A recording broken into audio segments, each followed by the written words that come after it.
มีบัตร ATM มีโอน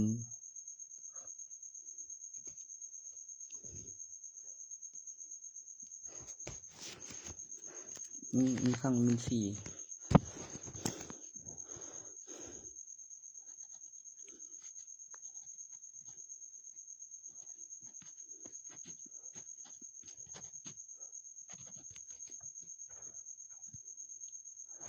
แล้วเขียนระเบียบมันขั้นตอนมันว่ามีสิมีโอนนักอุปกรณ์อย่าลืมค่าบำรุงอุปกรณ์โมเมนต์ใบเสร็จไปตัวนี้อุปกรณ์บัตร ATM แล้วขั้นตอนตามระเบียบเดี๋ยวก็คือมีขึ้นสัญญาณให้ฝ่ายเดี๋ยวก็คันว่ามีมันสิมีโอนโมเมนต์มีมันสิมีโอนอยู่แต่ต่อเป็นวิดีโอนั่นคือทางธนาคารกับทาง ATM แล้วขั้นตอนเป็นวิดีโอนั้นต้องอธิบายแบบนี้แล้วคำนวณอุปกรณ์ก่อนมีครั้ง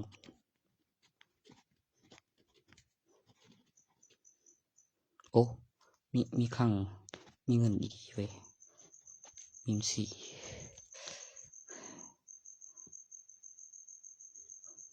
กวกเสร็จยังว่ากวกสิบนไว้ยังว่านับเถื่อบอกว่าตนเป็นไก่ตัวนั้นแล้วก็ว่าแจ้งตำรวจอย่างดึงเถื่อนนับเถื่อจะเอิ้นไก่หยังไว้หยังบอกไว้หลังจากคงละเอียดมาเจอ HD คำอธิบายที่มีระบบสกัดเสียงคล้ายรีโมทความรู้สึกนิสัยและสันดานตั้งชื่อ Android สิ่งที่ต้องการสิ่งที่มีประโยชน์ต่อการพัฒนา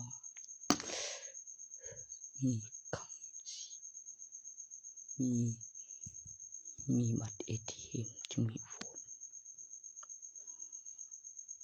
ต่อจากบัญชีมึงเด้อมีครั้งมีเงินมีบัญชีมีบัตร ATM จึงมีโอนคือตุนมาตุนก็เป็นวิดีโอหรือเป็นอุปกรณ์แล้วมีค่าโอนกระดับของอุปกรณ์มีบัญชีมีโอน EDU ธนาคารกับ ATM โอนส่วนโทรศัพท์นั่นแหละต้องเก็บวิดีโอนี่นำ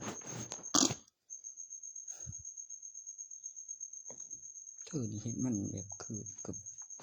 มันเป็นอย่างหนู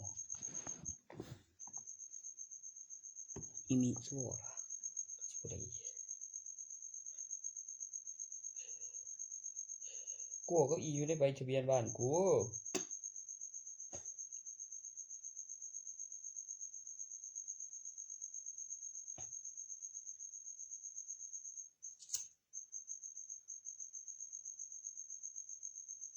ไม่ใช่ตำรวจยังลบไปลบมามันตรงไปแจ้งมันหัวนี่เนาะโอ้ย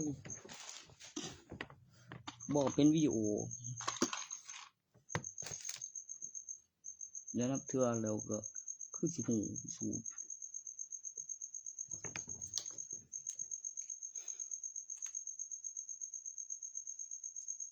โอ้ยถึงนี้เนี่ยกูกับอีในใบทะเบียนบ้านมีตัวตนบัตรประชาชนมีแทนเย่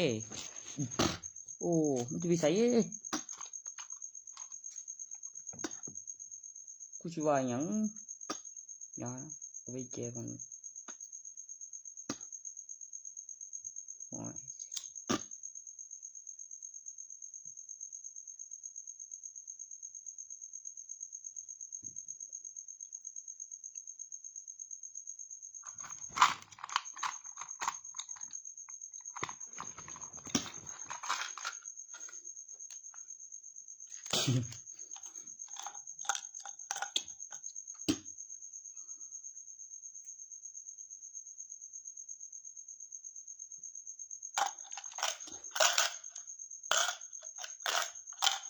แล้วมันมี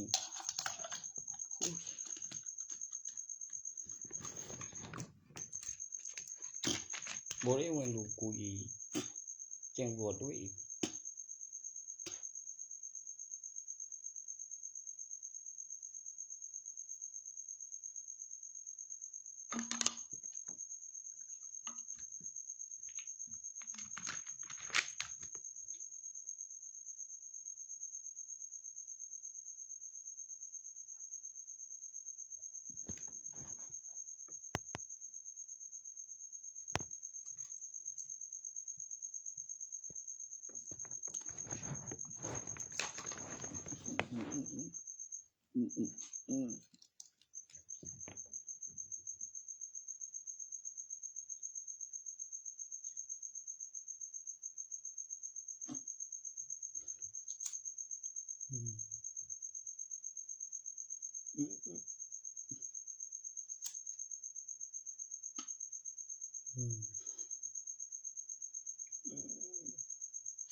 เงินเส้นดาบได้บ่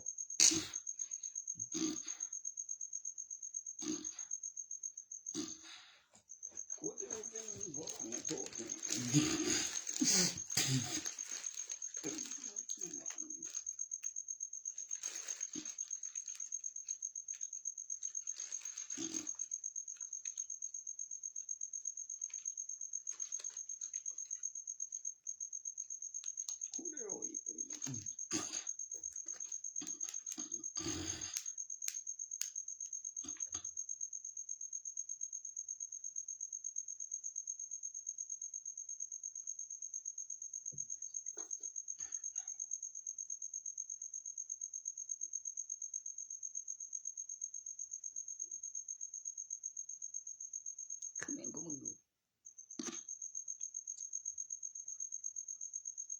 มันว่าคือยากบ่ว่า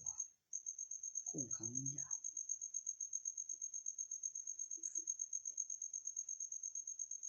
ยากบ่ขังมันก็บ่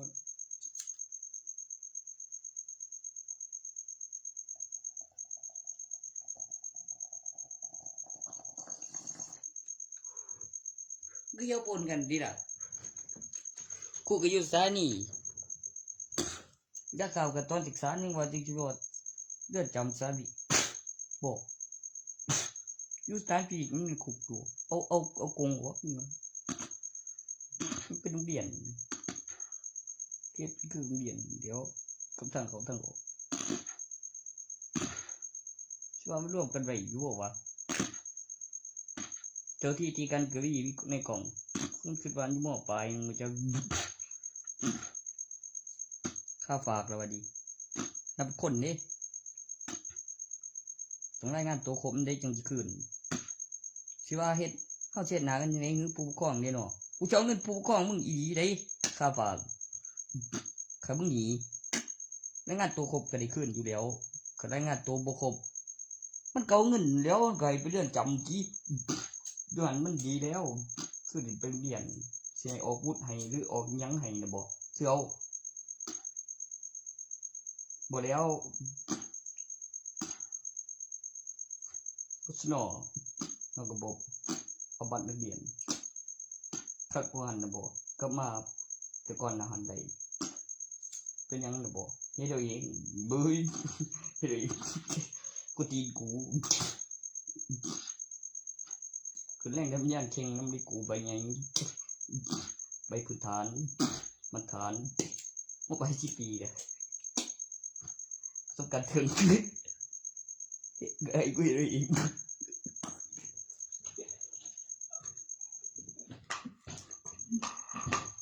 ปริญญาเอกดร31 32บอนประชาชนทั่วไปเป็นนักศึกษามหาวิทยาลัย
สูตรครับ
เอาเปิดตัวสัตว์ก็แสงนำบ่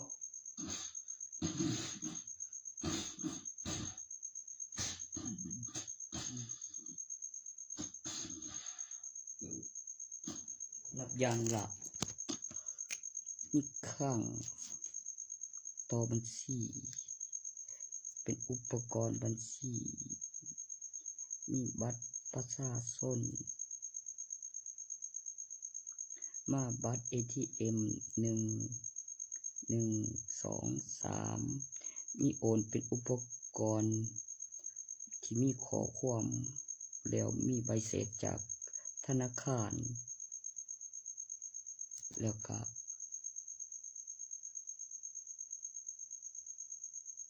เครือข่ายอินเทอร์เน็ตมีอินเทอร์เน็ตก่อนหน้าจะมีบัตรประชาชนมีใบทะเบียนบ้านแน่นอน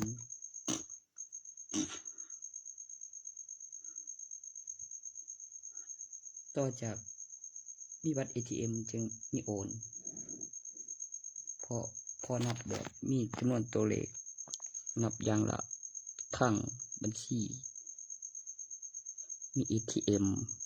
มีโอนมีค่าโอนมีข้อความเครื่องหมาย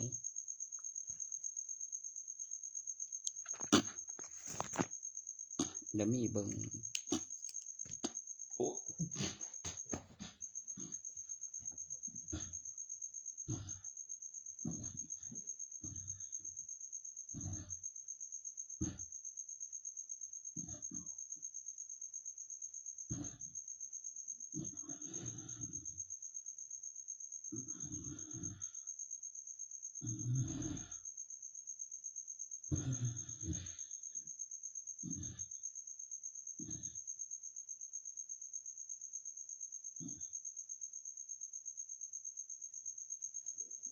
มันคือบ่พกบัตร ATM นะบ่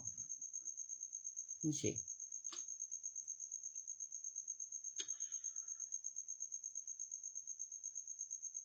มันสิบอกว่าพอมีคนตรวจบัญชีบ่วะกูบ่มีหนี้มันบ่มีหนี้บ่นั่นคือว่าไปมันบ่ได้ข่าวตัวมันเฮ็ดตัวของบ่แซมเฮ็ดนั่นแหละอีเขาปรับให้จำได้เอาแบบสมิทจำได้มันผิดเนี่ยต้นนั้นพยายามเนี่ย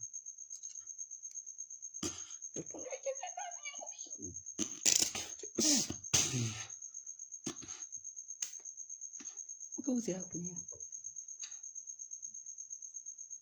ว้ายก็นั่นมองอีบ่เลี้ยวแม่งมีบ่เลี้ยว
โอ้ยเดี๋ยวเว้ยหัวบ่คนนิ่มดีบ่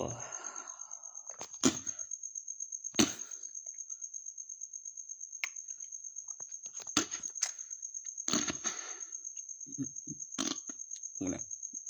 กูชื่อจิล่ะ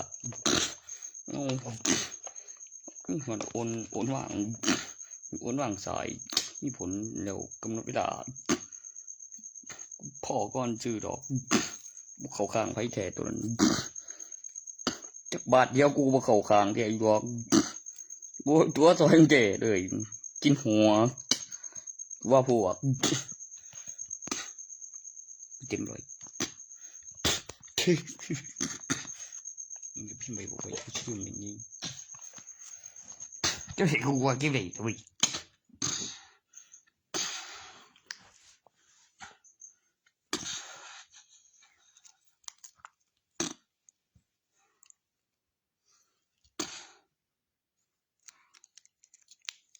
วัตถุดิบแม่ก็เกณฑ์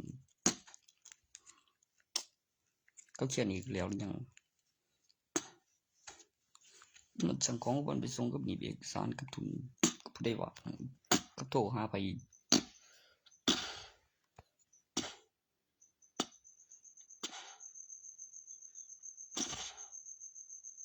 ติงที่มันขึ้นครับมีครั้งเราเห็นโทรศัพท์นะครับทรัพย์สินอยู่บ้านใบทะเบียนบ้านบัตรประชาชนตำแหน่งที่ปลอดภัยเกี่ยวของมันขึ้นได้จังไดมีครั้ง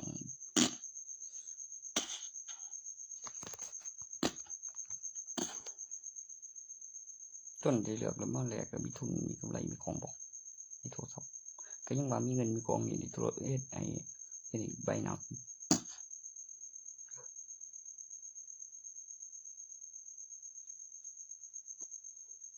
เครื่องสิบนักบอกว่าคนมีครั้งเฮ็ดโทรศัพท์หนักเลือกเรียนต้องทะเบียนเองQR code เลขบัตรลงทะเบียนซิมรหัสเบอร์โทรมีซิมมีบัตรประชาชนบ่ซ้ำกระดูกในบัตร ATM แล้วก็ประกันชีวิตมีหมองตรวจต่อกรมธรรม์มีสมุดรายปีกิจกรรมก็ไว้ให้ลูกค้าใส่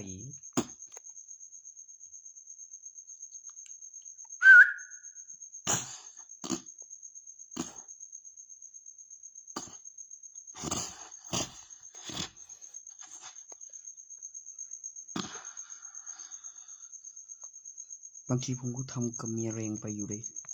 ได้ลม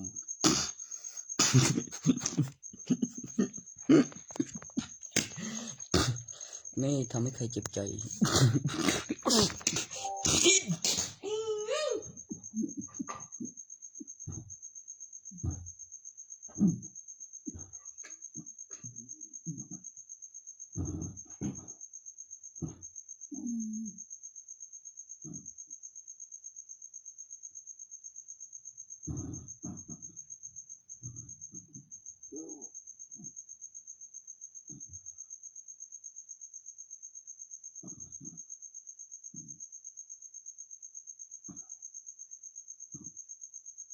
ตอนนั้นผมสั่งไปแล้วนี่ว่าเดี๋ยวรอมันออกมาแล้วเดี๋ยวให้แล้วก็อธิบายถึงการปลูกเสกคมเลื่อยแล้วให้บนเครื่องแล้วตายยืนต้นแบบเดี๋ยวหักแบบรากฟันผุมีตะแกน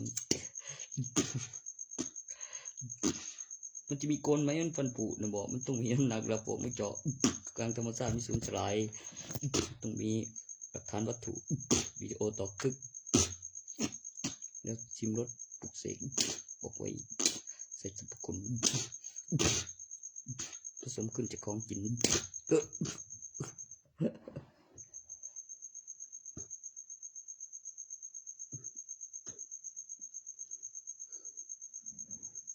ก็กูจะมีกินไม่ใช่นั่งดูบัตรกองไงใบกองโตนั่งดูสื่อก็แค่ซูนใบไม่ก็มีของมีกำไรว่าจะเคลื่อนที่แล้วได้ยังเหลือของไว้ค่อยไปแลกเป็นทุนค่อยมาลงทุนและทำไปด้วยเอาอย่างง่ายเนาะกับ10 เดือนอย่างเงี้ยเด็ทำแบบ10 เบิร์แม้หัวหน้ากลุ่มเป็นทหารแล้วมีเจ้าหน้าที่หรือมีทหารในกลุ่มโอ้ยรอรับสายอยู่10 เบิร์นอกนั้นไม่ได้เจนให้แบบงานอีหยังว่าไม่ได้ให้งานให้คิดดูกับเรื่องแล้วบินออกมา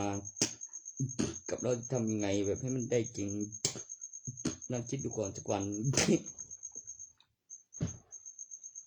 ก็แจ้งความตำรวจ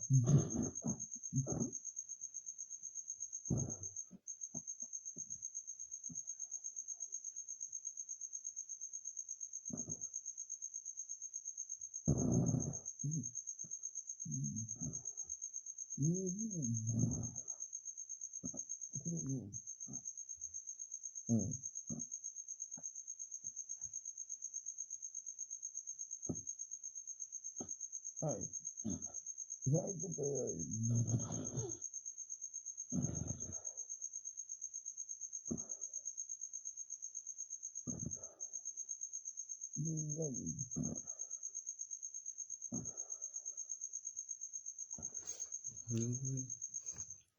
าฮิตป่วยไม่ได้ถือได้งอนอีจะอธิบายอีหยังแม่งจะเป็นประเด็นไหนยิ่งวะแบบคือต้องนอนรับก่อนเด้อขี้มาหอนใครกินข้าวหนึ่งแล้วก็หายสันตัวพอในช่วงเวลากูรับเลยมันอธิบายไว้นายต้องอย่างนั้นมีขีดตีนกูดิเล็บโตนไม่หนอปากเขียวไม่อย่างบอกถึกแต่ฟันน้ำนมถอนมาเขียนข้อดังนี้เขียวไม่อย่างตัวถอนมาเขียนข้อไว้เป็นหลังสำรองบ่ได้ออกจากปากคือคันแม่นเกิดในตำแหน่งบอกไปเรียนบ้านตำแหน่งที่ปลอดภัยเป็นอย่างหลังจากฟันกรามมีฟันดาบแก้วเป็นฟันซ้อนในฟันกรามเป็นเข้าข้างด้านซ้ายลากเป็นแหลมเป็นฟันแมงที่เขาเรียกฟันผุเคลือบด้วยยาที่ฟันแกะมานั่นก็ออกปากตอนแล้วถ้าจะออกปากนั่นนะหลังจากสักนั้นเป็นวีโอนี้หยุดนั่นอะไรฟันกรามถอนออกเมื่อกี้ฟันซ้อนกลางเพดานปากเข้าข้างด้านซ้ายเอาไปรวมกันไว้ตรงนั้นก็ได้ค่อยเลือกใช้โทรศัพท์นะแล้วก็ติดกล้องแล้วตอบต่อแล้วคำนวณผลแล้วพิมพ์ไว้บอกไว้พอจะเข้าใจไหมเข้าใจไหมก็ถ้าผมแก้ผมไม่แก้หมดทันไม่รอซ้ำอีกมันรอแล้วมันไม่มีมานานมันว่าบทอีสานเนี่ยเป็นไปได้แต่ศาสตร์นั้นไม่ซ้ำเนี่ยอย่างไรล่ะอะไรบ้างยิงพร้อมสูงซ้ำกี่กูละเงี้ยไปกูดิไม่ได้บาทาได้แก้วดานี่ตกหน้าให้ใจดีแล้วนะเตือนถ้าไม่เตือนตอน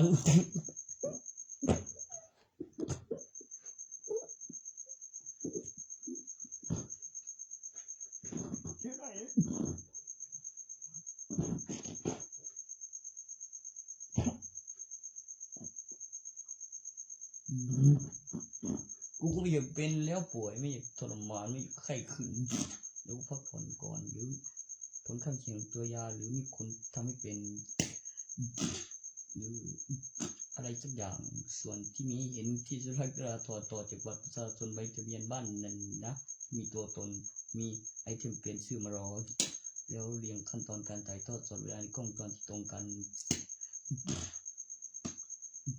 เมียก็ในใบทะเบียนบ้านในไอดีคาบาวมีตัวตน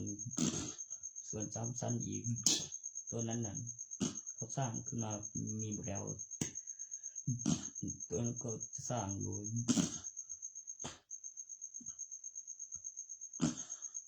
แต่จะเรียงยังไงว่าเป็นตัวต้นฉบับกับสกุลนี้กับมีชื่อมีสกุลแน่นอนในนามสกุลเนี่ยถอดจากอุปกรณ์ชิ้นเดียวพวกทำถูกด้วยนะต้องดูต้องอ่านต้องเสียงนามสกุลมาเตอร์หรือแบบตำแหน่งจิโร่กับชิซึตัวที่มีผัวมีเมียเป็นระดับมาเตอร์พูดเรื่องนารูโตะนะบอกไปเมื่อคำวันเดียวว่ามันมีห้องเอกสารและผู้หญิงท้องใหญ่ท้องได้มหาวิทยาลัยแล้วผู้ชายนะรู้ไหมว่าเอกสารฝากท้องนะผู้ชายไม่ได้ไปฝากท้องแต่ก็อย่าลืมได้ก็ต้องพูดวิดีโอมา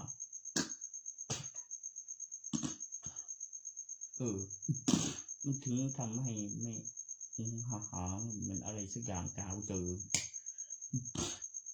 มันเห็นเป็นกูบอกแล้วตอนสักบอกเนี่ยมันบ่มีอาการนั้นดอกวางอย่างแน่นคังเตปีกูพูดดีโดแล้ว บดีมึงแล้วบดีเป็นใบเด้อ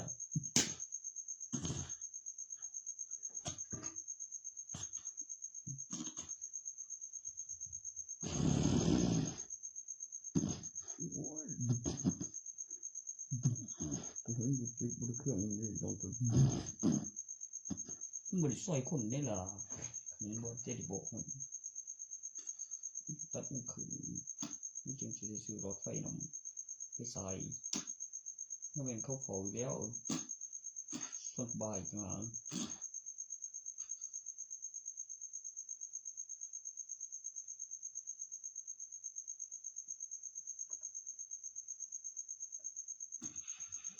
ตัวพ่อกูที่สมมติ ATM มี ATM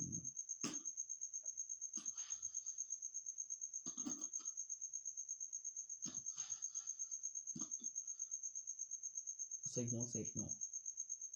บอกไว้ไปตอนเงินหลายอย่างไรคนใหม่มาแบบมีการศึกษา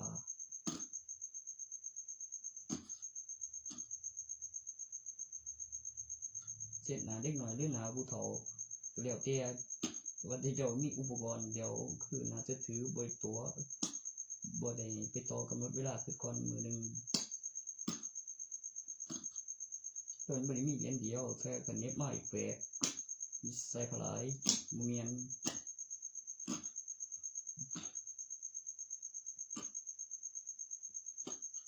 นับจำนวนของอุปกรณ์ประกอบวัตถุมีบัญชีแล้วคอมพิวเตอร์แล้วมีช่องเพิ่มขึ้นมาเพื่อบันทึกแล้วเหมือนทองแท้ปลอกไฟหมองมีตัวเลขไม่ซ้ำกันเป็นการผลิตแต่ละเส้นแล้วก็มีจำนวนในใบแต่ละหน้าเป็นอุปกรณ์ที่เกี่ยวกับเอกสารวัตถุจำนวนของการแพ็คแล้วก็การประกอบกับคอมพิวเตอร์ลงทะเบียนแล้วหมายเลขเท่าไหร่ในจำนวนตัวเลขของวัตถุโบราณแล้วมีสีของเช็คแล้วหัวเช็คแล้วไว้เจรจาสื่อสารดูที่ร่องรอยแล้วเมื่อลูกค้ามาลายเกี่ยวกับที่หัวเช็คก็ด้วยกับการลงทุนบอกไว้ก็ด้วยปกติก็ต้องใช้สมาธิมีเสียงทางเข้าทางออกทางเดียวที่ประตูโซ่ขังรับเงินสดอย่างไวใกล้ธนาคาร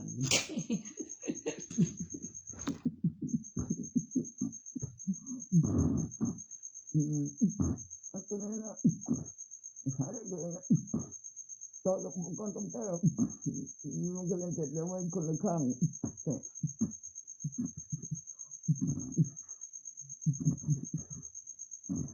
แยกขีดมันจะเต็มด้วยเนาะใช่เต็มมีวัตถุในสองกับมีหัวเซ็กการผลิตของอุปกรณ์ต่อกับคอมพิวเตอร์ลงทะเบียนได้คืนมาจริงให้เชื่อขึ้นระบบได้ทั้งวัตถุอุปกรณ์เอกสารหลักฐานวัตถุแล้วมีราคาจริงวัตถุโบราณมีมานานเต็ม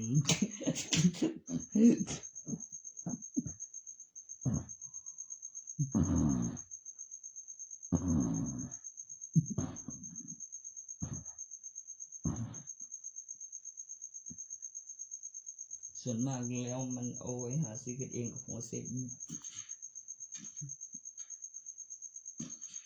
ระบบความปลอดภัยเกี่ยวกับการผลิตของอุปกรณ์ห้ามสำรองส่วนตัวถอนเงินมันต้องใส่บัญชีมันถึงจะถอนออกมันต้องมีซ้ำกันไหมไม่มันต่างจากการลงทะเบียนบัตรนักเรียนมันต้องมีอุปกรณ์นับจำนวนแล้วอุปกรณ์ที่เป็นตัวเลขบอกถึงเลขบัตรนักเรียนเมื่อมีม.ต้นแล้วต่อม.ปลายเลขบัตรนักเรียนที่ไม่ซ้ำกันกับประวัติลงลายนิ้วมือแล้วเข้าโปรแกรมแล้วเลขบัตรประชาชนไม่ซ้ำกันแล้วข้อมูลที่หลุดออกโดยบัตรประชาชนตอนค้นหาบัตรประวัติจะไม่ตรงกันเพราะว่าเมื่อเลขบัตรตรงกันกับเลขบัตรประชาชนไม่ตรงกันมันก็มีปัญหา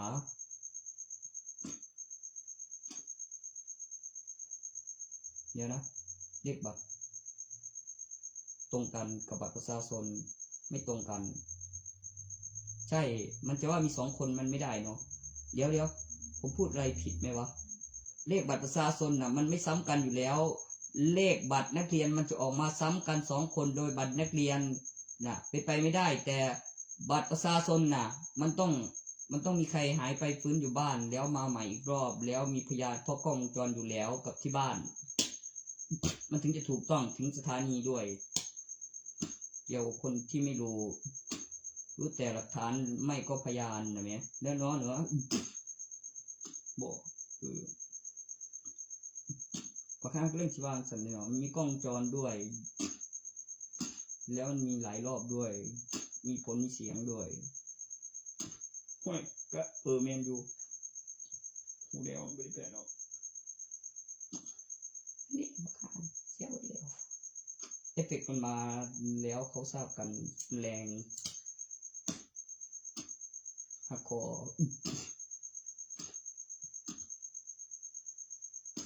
กูต้องได้บก่อนแน่นอนตัวนั้นน่ะแม้เกี่ยวกับผลได้มาอีกกับคนได้ยิน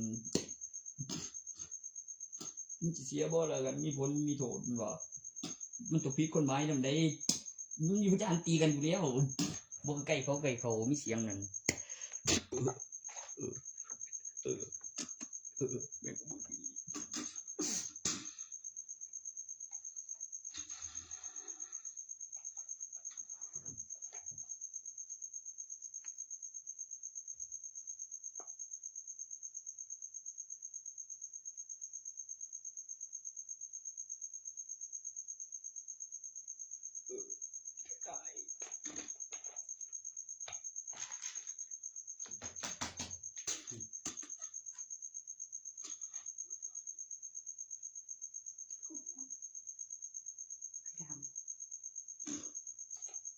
ตัวเองก็ได้คือดีแท้เลี้ยงจะสัญชามันกูถึงอีกเด้งได้คือใจกูบ่ถึงอีกดอกคันนี้กูเข้าโรงพยาบาลนั่นกูมีฮอดประวัติเก็บฮอดบัตรเข้าโรงพยาบาล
ตัวลมต้นแล้วไปลมต้นซื้ออีกนำได้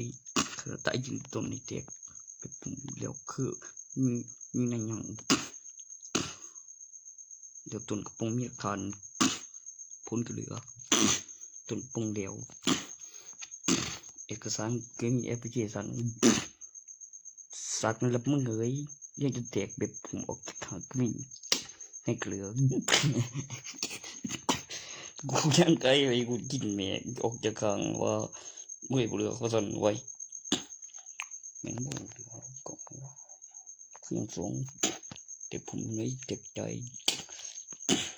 แบ่งกันซื้อเพราะมันก็สิมิเดี๋ยวเห็นแต่คุณครูสอนย้อนเป็นผู้งามสุขเฉพาะมันหยอกบ่แม่นดาโอ้ครูลีโทรหาแม่หานอนหมออีหนวดก็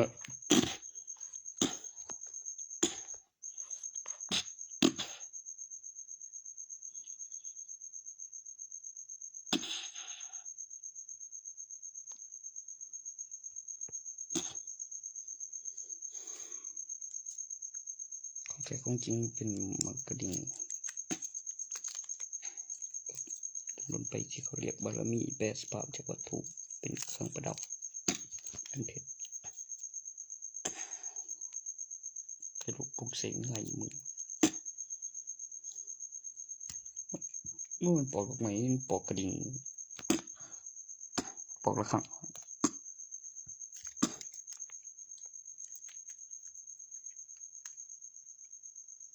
ปอกระฆัง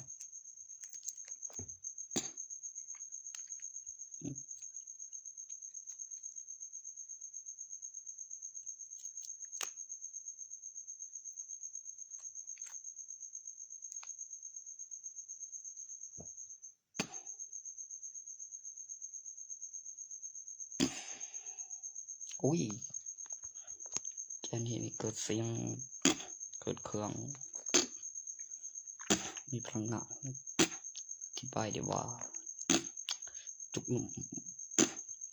ในศักนั้นของแท้ของจริงมหาสุข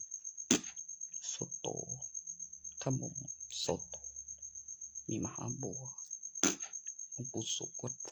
ภูที่สามบนภูที่สามมีกำไรหนึ่งภูเขามีสี่มีหลักฐานวัตถุศึกสงครามมันยกภูเขาเต็งไฟศัตรูแบบต้อนให้เข้ามากองกันแบบนิ่งๆแล้วมันก็ควักกำไรมาทับถมไว้ไม่ใช่กายเผาธรรมดาเป็นสิ่งมีชีวิตเป็นพืชหลังจากคำอธิบายที่เป็นอันตรายต่อผู้บริสุทธิ์และเป็นประโยชน์และเป็นระบบโอโซนเป็นเรื่องธรรมชาตินอกเหนือจากเรื่องธรรมชาติมีการลงประวัติลายนิ้วมือการเจริญเติบโตภายใต้สมนิกาขึ้นรูปบัตรประชาชนเก็บตัวอย่าง DNA ครบเลือดเป็นเส้นขนต่อที่เป็นกระดูกร่องรอยลายนิ้วมือการเจริญเติบโตภายใต้สมนิกาประกันชีวิตมีใบทะเบียนบ้านในบัตรประชาชนมีรูปถ่ายมันจะออกมาเหมือนผมทุกอย่างได้จริงไหนไม่ใช่สมัยใบทะเบียนบ้านเป็นสมัครเรียนนอกจากโปรแกรมตายในสมัยนั้นได้เป็นบักหนุ่มลายหายตัวที่มาสักลายใหม่กำลังเถียงกับแบ็คแล้วไปเจอตัวในบ้านแล้วมีหลักฐานแล้วว่าอย่างนั้นกูจะบอกมีกล้องวงจรบ่เห็นนอดขาสิงย่านของจำบ่ได้กูเข้าใจว่าเข้าตัวนั้นไว้เหลือแล้ววิวัฒนาการในข้ามนุษย์ใกล้แล้วเสียนเทวดาแล้วอยู่ในขั้นปีศาจแล้วถือศีลแล้วอยู่ในคาบของมนุษย์รู้กฎหมายกำหนดเวลาเป็นคนเลยมีการอัดสล็อตมอบพลังให้เจ้าของเก็บหลักฐานลวดลายในบ่อค่อยเห็นไอ้จำได้ต่อที่พยานแท้มันต้องเลือกก่อน